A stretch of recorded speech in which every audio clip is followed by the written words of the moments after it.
Okay, hi everybody, good afternoon. Thanks for coming to the session. This is my first experience with CppCon. It's a great pleasure to be here. The automotive industry is undergoing a lot of change currently. You may have seen that or read about this in the press. And this will continue for the years to come, of course. And we will look at a very tiny fraction of this change today. And this is what affects us as programmers. And this is how C++ is used, and is changing the way C++ is used in the industry. And the big factor with this change is Adaptive AUTOSAR. So I'll explain a bit what Adaptive AUTOSAR is, and then we'll go into and have a look at the coding guidelines that were created within AUTOSAR.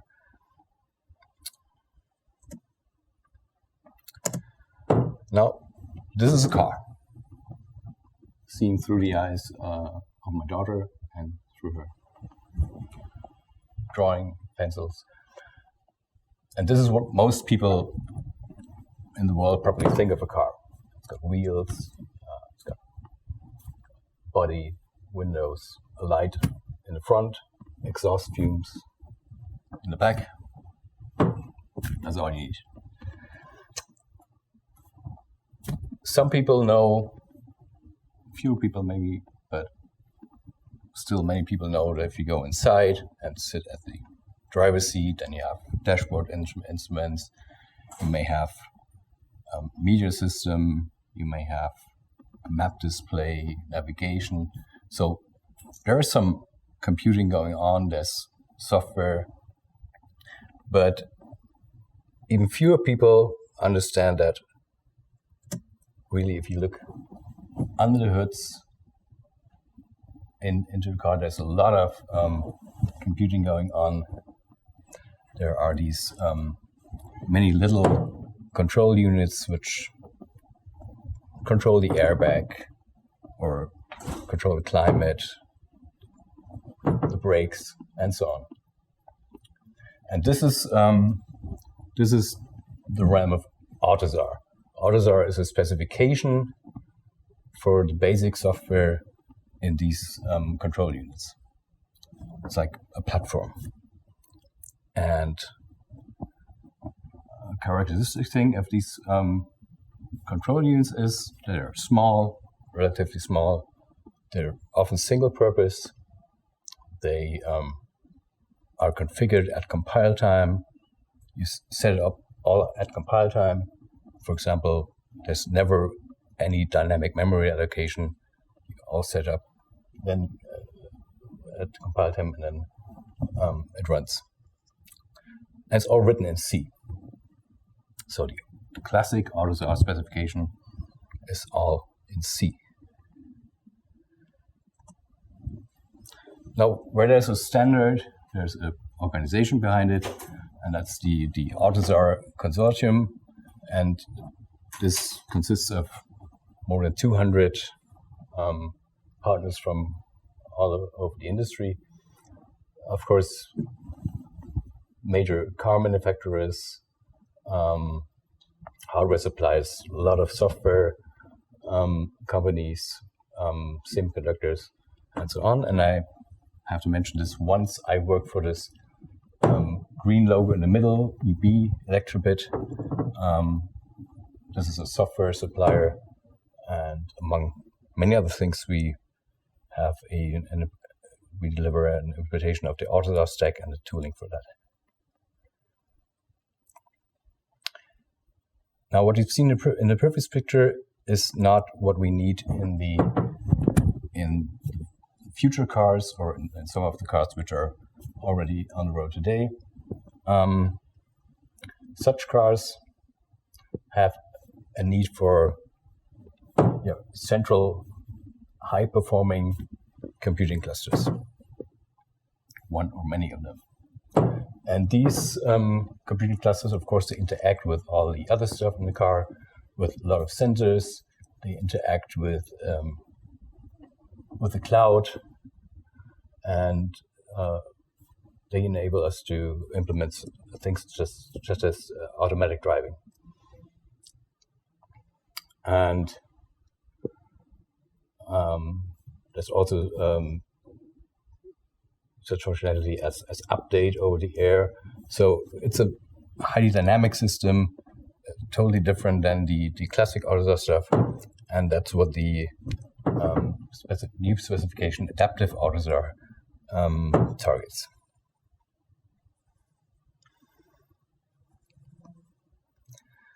And this is, of course, something which is much more complex than the classic scenario, and therefore the specification requires you to program in C++.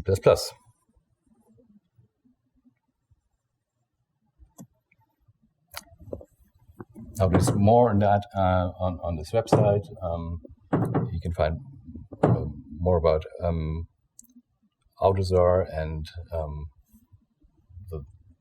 the roadmap and the specifications.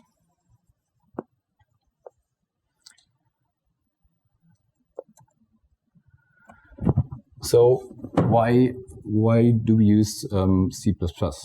Well, in fact, we use C++14. So the Adaptive AUTOSAR specification mentions C++14 as the language of choice. I think I don't have to explain really why we use C++ over C. That's pretty clear due to the enhanced complexity of these systems. But why do we use C++14? A few years ago, if you had come along with C++14 in the automotive industry, people would have asked, why don't we use C++03? You have, in the automotive industry, you have a lot of long-living code bases, typically, because you have long product cycles, and you have to maintain software over a long time. So you have a lot of existing code there, and you have a lot of competence. But for new things, just like Adaptive AUTOSAR, it's clear that we choose more state-of-the-art. And actually, there are also a lot of standards which drive the software development within automotive. For example, safety standards, and they all require you to use state-of-the-art technology and tools. And also, we have to attract developers, which is an important factor. And of course, we can. It's clear that C++14 provides much better alternatives than C++03 for many of the things. So, which has always been a problem in C++03 is unwanted implicit conversions. You can avoid them by just using auto or uniform initialization, or the explicit keyword on conversion operators. You have for-range loop, which you can safely iterate over a container without worrying about running out of range. You can create type-safe function with variable number of arguments, and so on. And of course, we do have to handle concurrency. And of course, everybody knows that the support for concurrency in C++14 is not very large, but at least there is something in there, as opposed to 03. There's nothing in there. So I'm going to show you a little bit what our APIs look like. There is in Adaptive AUTOSAR, there's one API, it's called ARA-COM. That's the communication API. So that enables you to communicate with a remote service. Behind that, there's a huge system of specification and code generation out of that. But what it results in code that for the perspective of an application developer, you have this kind of interface. Remote service, and you call a function, and this function is executed in a different process or on a different machine, or maybe even in the backend on the cloud. And what it returns is a future. Now how you get a result, you can just call future get. This of course blocks. If you have a very simple application, then you can afford this. Maybe you have nothing else to do in the current set, then it's okay. But most likely you will need something like this, where you specify a continuation, so a function which gets executed exactly when the result becomes available, and until then you can do other stuff in the thread. That's a common pattern. Little less known, but also possible, is that you have an application which does the scheduling on its own. So you have a loop, and you just ask the future, is the result available? And you get it, or it's not, and you do something else. You grab a task from a queue, and then you go on. And the nice thing is that with one interface, like above, we can support all these models.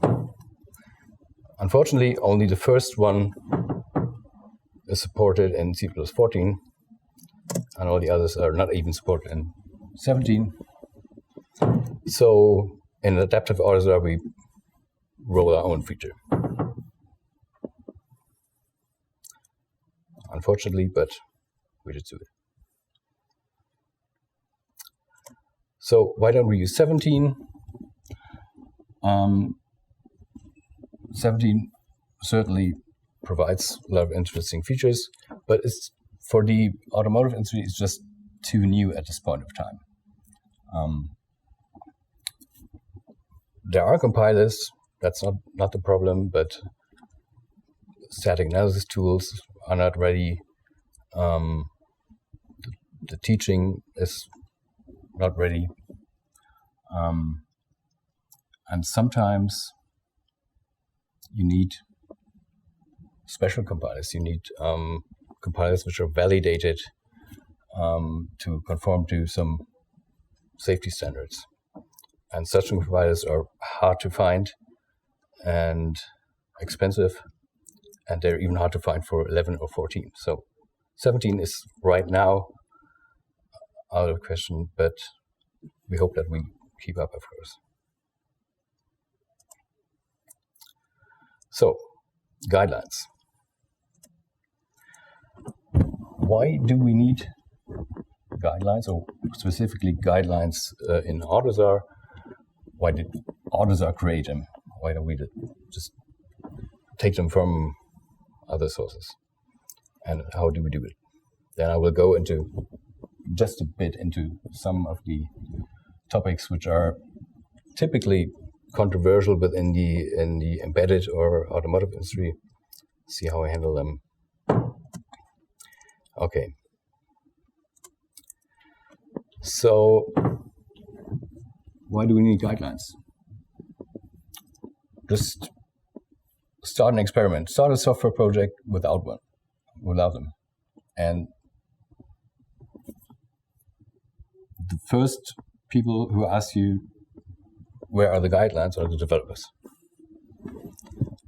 They want to know, often they only want to know, do I have to write Camel case or Pascal case or Snake case? Sometimes they have other questions. And next thing is project managers will ask for it. Quality engineers will ask for it. And you have, again, processes and safety standards, whatever you have to adhere to. So they usually require you to have guidelines and to check them with an automatic tool and so on. But it's not a sufficient reason to just do it because you have to. This is an old quote from Jan Stroustrup. C makes it easy to shoot yourself in the foot. C++ makes it harder, but when you do, it blows your whole leg up. That's often quoted, and that's also in the preamble of existing guidelines. I was wondering what he would say today. I'm sure maybe something like this. C++ makes it even harder to shoot yourself in the foot, but still you can blow your whole leg off. So you need something to guide. I'm still not satisfied with these quotes because they kind of convey the message implicitly that C programmer gets away more easily than C++ programmers. I'm not sure. So I would ask C programmer, where are you? Maybe he's blown off completely. I don't know. Okay, so we need guidelines. So where do we look? We are in a specific industry, automotive, and we have to maybe adhere to some functional safety requirements. So let's look at the industry, what's there. So one famous, also often quoted guideline is the Joint Strike Fighter Air Vehicle C++ coding standard. That's from 2005, and that's famous because one of the authors was Jan Stroustrup. This is, of course, from an area where there are many restrictions, even tighter than in the automotive industry. But it's from 2005. It doesn't address C++14. Then MISRA. MISRA is the Motor Industry Software Reliability Association. They have created guidelines for C, and they have also created guidelines for C++ in 2008. And that's, if you do C++ in the automotive industry, then you come across these guidelines. Tools support them. Customers require them. They're everywhere. But, of course, it's not C++14. So it covers maybe safety, critical systems, but it's not 14. So let's look at more recent work. There are high integrity C++ coding standards. I've seen them used in the automotive industry as well. It's pretty good work, focusing on C+11. But it's not quite what we need in detail. There are the CERT coding standard, which is up to date. It's very good work. Focuses on security. And of course, the CppCon guidelines. So none of this to say that any of this is bad, but it's just maybe not sufficient, or maybe have a different focus. At least what you have to do is you have to review all of these and see if they fit to the industry at hand. And that's what AUTOSAR has been doing and is still doing.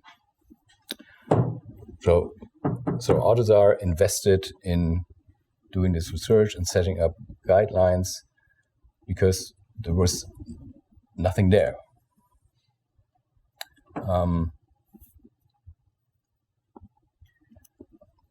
I will cover this data, how we see this in the long run. Also, it's not actually an organization whose main focus is to maintain such guidelines, but we do it right now just to give it a start. So our approach was to go through the MISRA guidelines, because they are the quasi-standard in the industry, go through them and then check if they make sense still for modern C++, delete rules or add rules for new features. As that was the start, and then we went through all the other guidelines that I mentioned and checked if we can take over rules from them or have to modify stuff. And the great thing is that the document we've created creates huge tables of traceability to all the other guidelines. So this makes it easier for tool developers or tool configurators to actually map the AUTOSAR rules to existing rules. And there is a version published, from March this year. There was the first release of Adaptive AUTOSAR, and the guidelines also came along with that. And you can download this on this website. It's available publicly. So at this point, this is my reminder. I have to give some credits. There's a group within the AUTOSAR consortium which works on these guidelines. I'm in this group, but I'm by far not the person who does the majority of this work. So there are a lot of other people and companies who contribute, and I'm just supposed to present this as the AUTOSAR work, but in fact there are a lot of other people behind which deserve the credits. So let's look at some of the rules. Single return. Single return is a rule which you can find in a lot of the existing older standards, in the MISRA standard, even in the JSF standard guideline, I should say. It's not standard. For example, MISRA says a function shall have a single point of exit at the end of the function. Now, this is a problem. Because why is this a problem?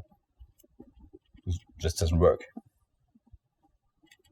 In C++, by default, unless we know explicitly otherwise, we have multiple exits, we have exceptions. So MISRA has a workaround for this, so they have an exception to the rule, which covers exceptions, and this is called throw an exception that is not called within the function is not considered a point of exit. I don't know if that helps. It probably helps MISRA to work around this effect, but really doesn't help much. And then we did a little bit of research. What's actually the reason why this rule is in there? And the reason is that it's in many of the safety standards. And if you look in the safety standards, it says something like it's highly recommended to have single exit. But it doesn't give a rationale. That's a bit of a sorry situation. So that's basically the reason why MISRA keeps the rule in, but we decided to do otherwise. We dropped this rule. And well, we have to prepare for some maybe reviews or audits and have to give reasons for this, of course. And here are some reasons. Why can we afford to drop this? This is C++ code. Very simple, but very common. So we instantiate a vector, local variable that allocates memory, of course. We call a function that may throw an exception. Is this a problem? No, it's not, because When an exception is called, the destructor for a vector will be called, and this will deallocate memory. If we just simply go out of scope, and the function will also deallocate the memory. So this is for experienced programs, it's a trivial pattern, and it's as old as the language itself. It's called use resource acquisition. Resource acquisition is initialization. Just have to use it, and you never have any problem with resources. By the way, there's a generic resource wrapper that you may want to have a look at. Just link down there. So the mantra of use C++ trainer is usually use RAI. You can turn this argument around. Since you use RAI, you don't have to worry about multiple exits.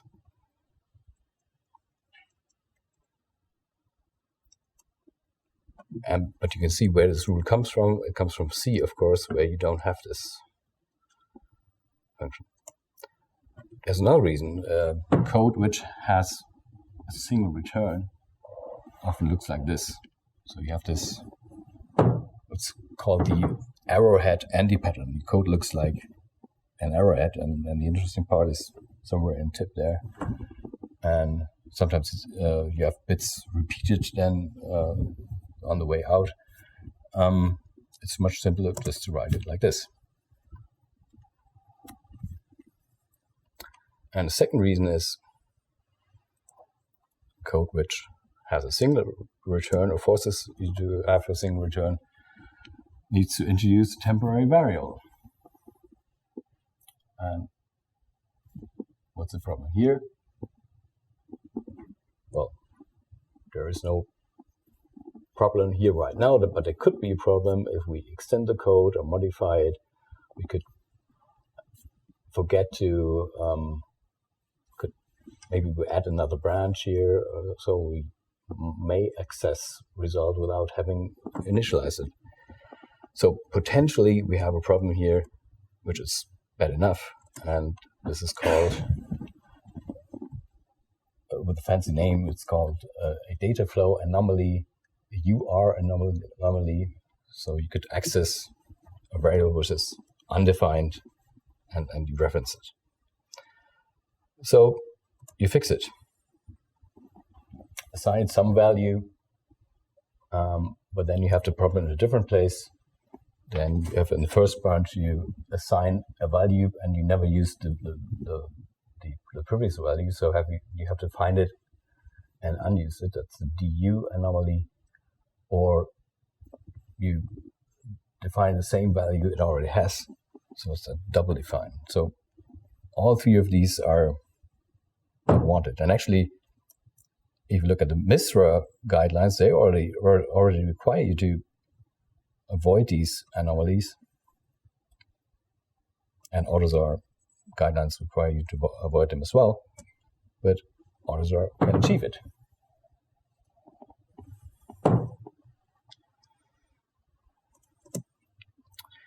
Okay, exceptions.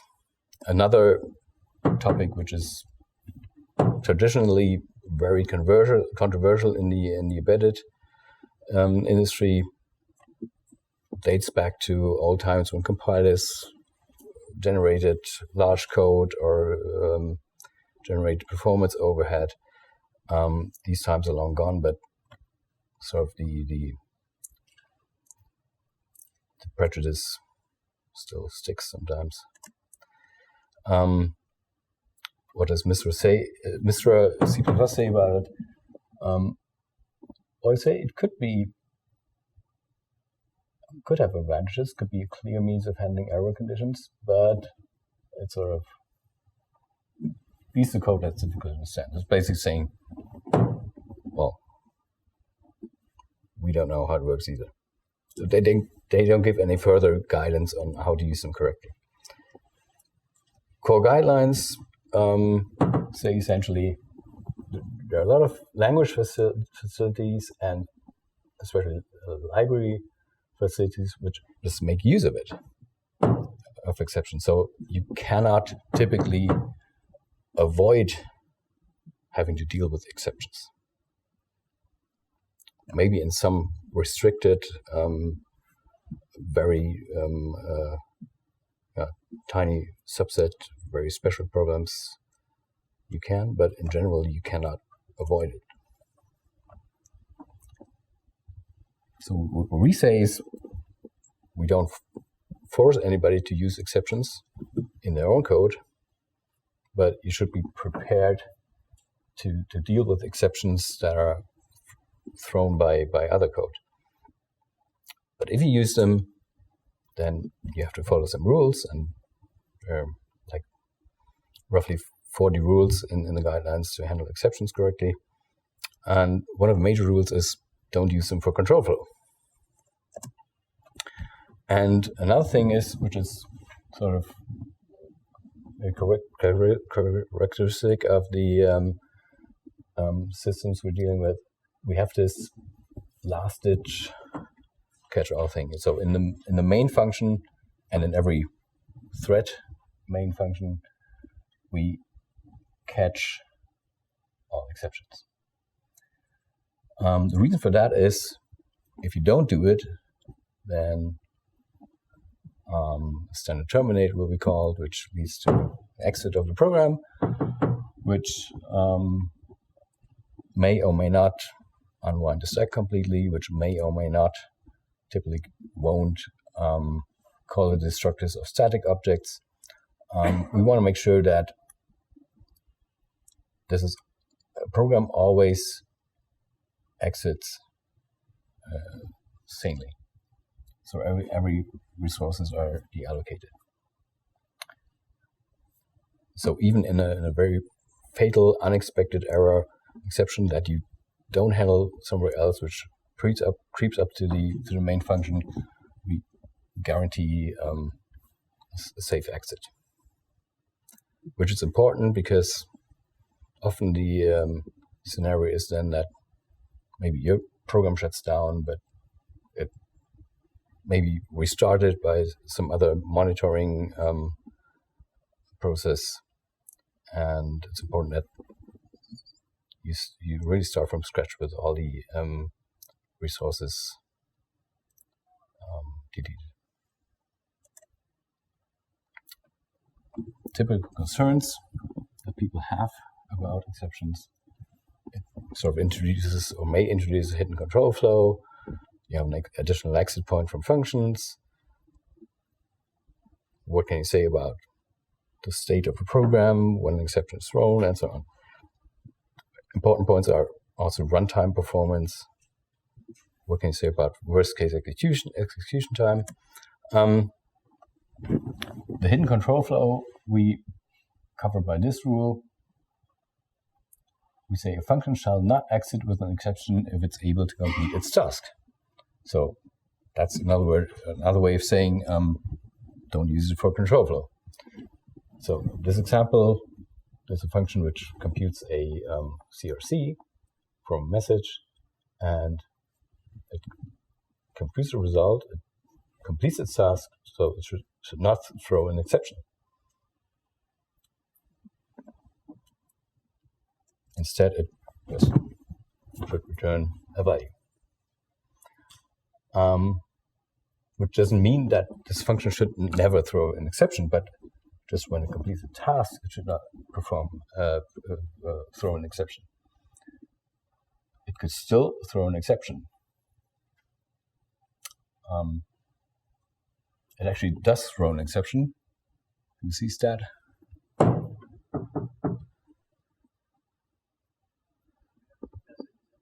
Yeah, when a message is empty, the @0 will throw an exception, which is perfectly in line with this rule, because the function cannot then complete its task.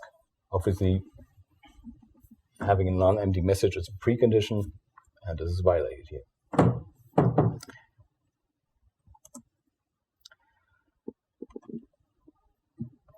So some are worried about additional exit points. We have covered this before. We are not worried about multiple exit points because we can handle them by using Y. that's the usual rule. You have to ensure that the program state is correct. So you have to provide the basic guarantee always, or the strong guarantee if you can, and the no-throw guarantee, write the no-except keyword, and so on. What about runtime performance? Now that depends, of course, highly on the compiler you use. If you use GCC or Clang,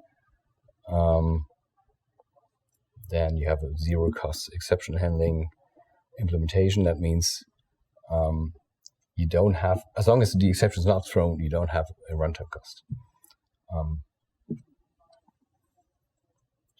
So depends on what you use, but these, especially GCC, is heavily used in automotive as well. Worst case execution time, that's a difficult topic. So what happens when an exception is thrown? Can you make a statement about at least the worst case the program executes? You probably want to ensure that even if you exit the program via the main function and via this last ditch catch thing, that this will execute in a deterministic time. So, and that's somewhat difficult to say it. You have to measure it, of course. You have to analyze the behavior of your runtime system, or you have to go ask a compiler vendor to provide this guarantee for you. You may find that actually maybe the exception handling or throwing exception involves a memory allocation, and you may find that this is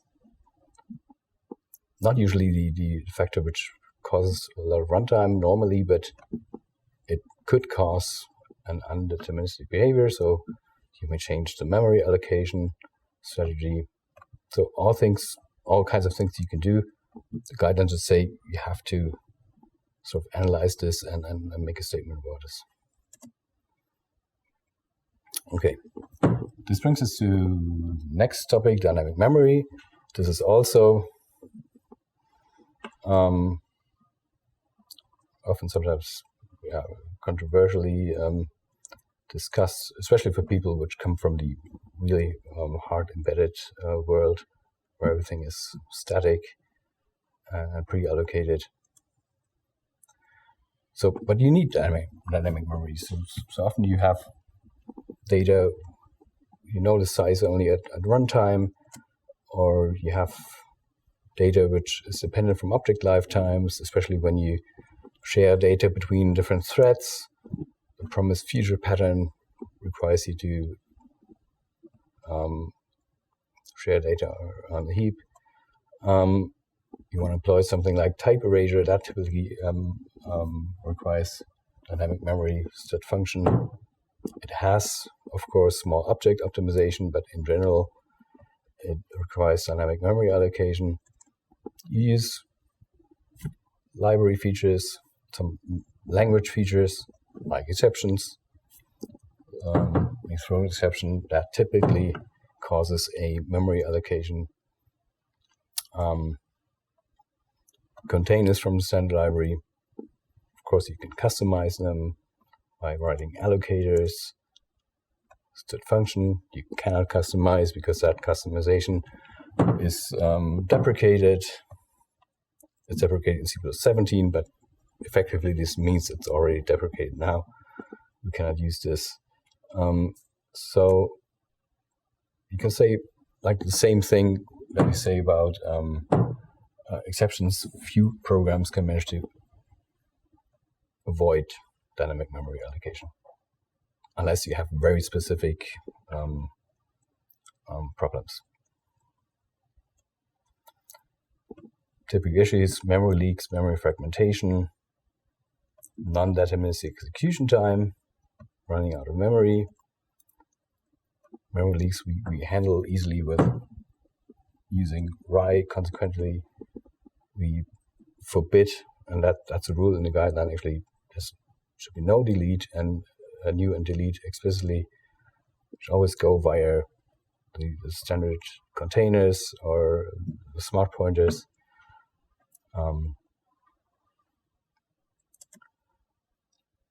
Memory fragmentation, that depends less on the language, but on your system, on your operating system, or on, if you write allocators on your own, of course you have to ensure that they don't fragmentate memory. But there are techniques available for that. That's the thing that is probably specific for the automotive industry, that you want to guarantee also here a worst case execution time. And this is not always easy if you use the standard operating system OS, malloc and free, or new delete. So you typically want to override this, or maybe you get away with just using custom allocators for your containers. And out of memory, well, you have to look at your system. You have to, typically you can specify a maximum memory. You do that implicitly already when you design hardware. You can do it for the software as well. So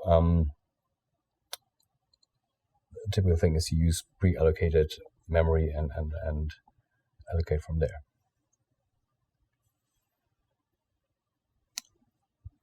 Okay, how are we doing for time? Oh, that's good. We have some. So I didn't cover many C++14 features, so let's look a bit at how we handle these new features. Lambdas, that's not a new rule. You can find this in the Scott Myers books, or also we always want to explicitly capture stuff, not use the implicit capture, because it's easier to control than what you actually capture and modify. A simple rule, we always write the empty parameter list, even if that is not strictly required by language. We don't nest the numbers, because if you allow people to do that, well, it leads to bad code. I've seen it.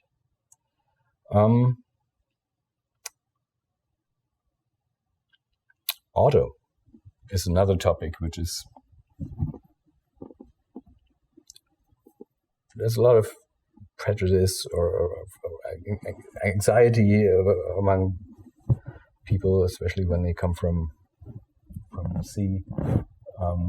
What auto does, it's not as scary actually. We allow it. Well, the rule is we allow it. Oh no, the rule is it's actually not. It's forbidden except in several cases. That's the way it's written. This maybe reflects this sort of skepticism which is around in the industry about auto. You could also have written it like use auto to avoid duplication, or use auto to avoid implicit conversions that you don't want. The result is the same. So we allow auto when you want to capture the value which is returned from a function, like in this first example, vector size. We allow auto when you want to initialize a primitive type. Well, you don't have an any other chance with the lambda, of course. Otherwise, other variables like an integer, we always initialize without auto. There's another reason here, because we want users to not use int, but always to specify the size. So use the standard integer types, int32 underscore t, for example. And if you would write auto I equals 42, you would end up with int, and that's usually not desired. And we also require the curly braces.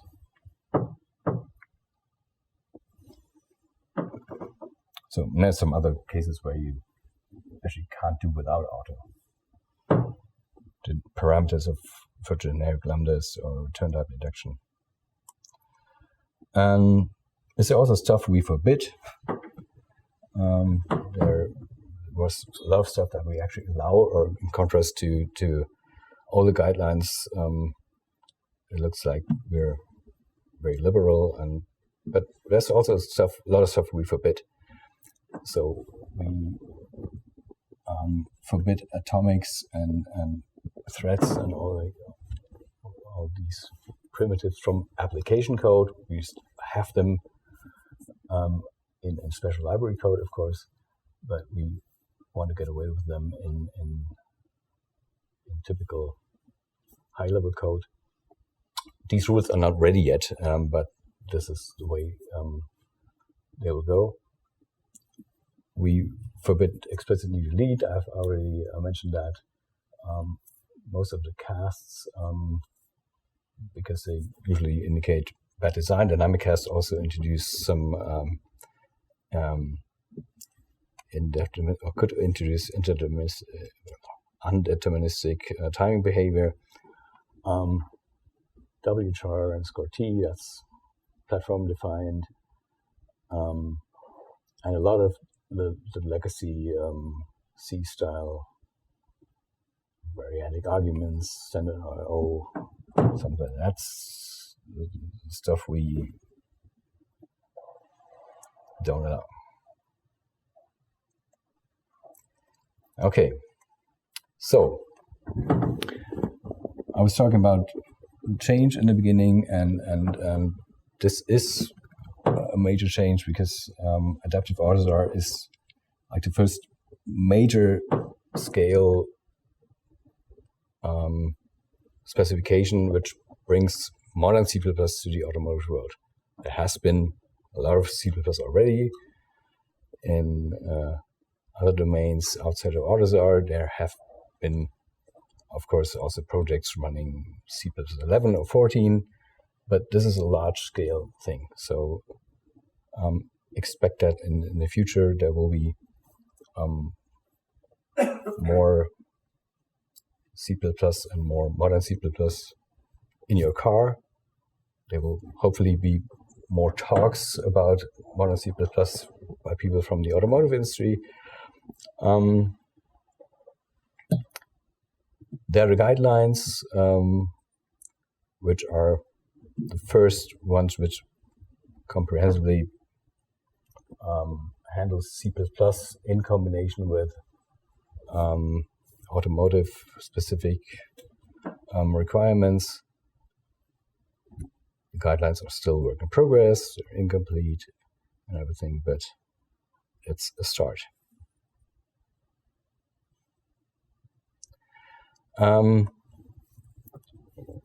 So how will we go on with the guidelines? We will continue analyzing the existing rules from other standards, complete the traceability tables. That work, I think we will complete until the next upcoming release. There's one coming up in autumn. We will work on rules for standard library usage, which probably won't make it into the release. I've already mentioned some rules on multi-threading, on atomics, and threads that are work in progress currently. A big thing is tool support. We won't be doing that. That's not AUTOSAR's intention, but we are in contact with tool providers so that the AUTOSAR rules can be supported by tools. And eventually, and this is the important thing, eventually we want to hand these rules over to some other organization, which is more capable and more suited to maintain such rules in the long run. Unfortunately, I cannot tell you right now which organization this will be. Maybe this will be a profile in the CppCon core guidelines. I don't know. There are discussions going on around this, but I have no information really which I can present right now, and not even the timing. There is a release of AUTOSAR, Adaptive AUTOSAR, coming up this fall. It says 10/17, that will be October, don't hold me for the date. This will include more APIs and more enhanced reference implementation for the APIs, and also will include an updated version of the guidelines. Okay, thank you. Are there any questions?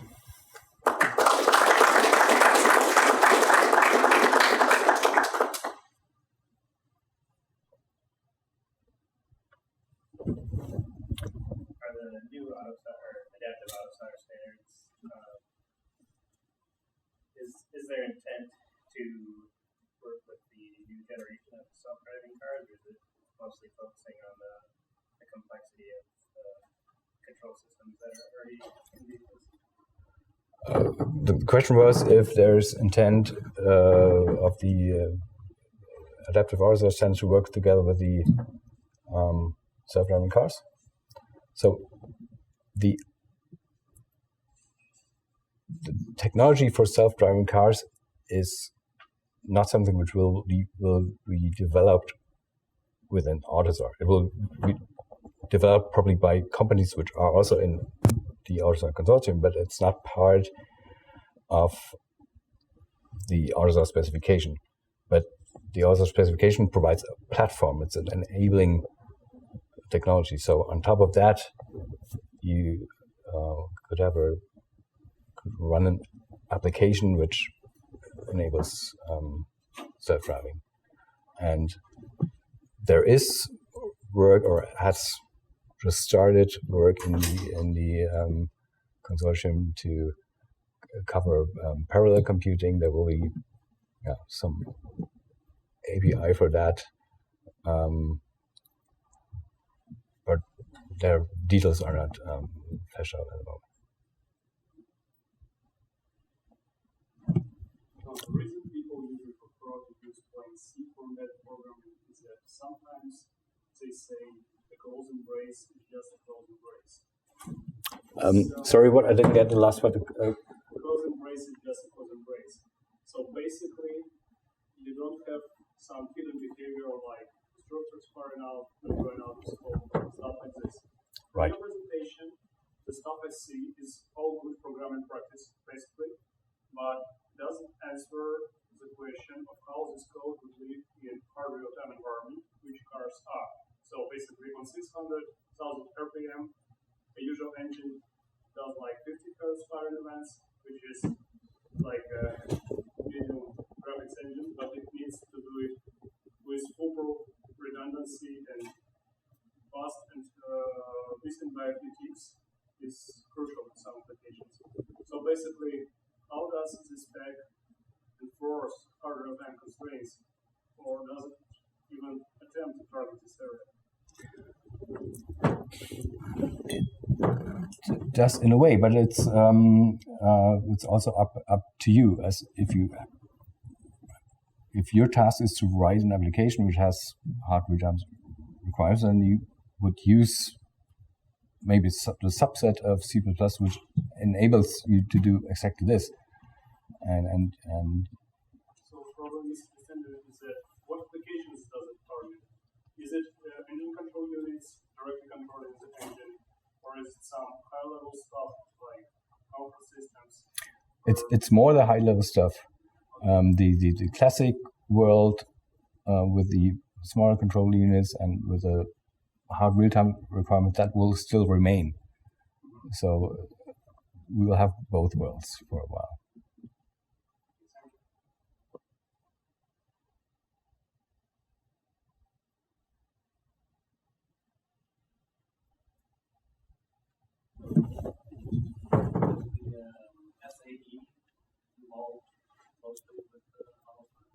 The SAE? Society of Automotive Engineers, the kind of theological society that you were considering handing off AUTOSAR to. I would have to look this up if they're in the consortium, or maybe I have been talks already with them, which I don't know if it's possible. One last question. Yeah. Is Tesla involved? No, not to my knowledge.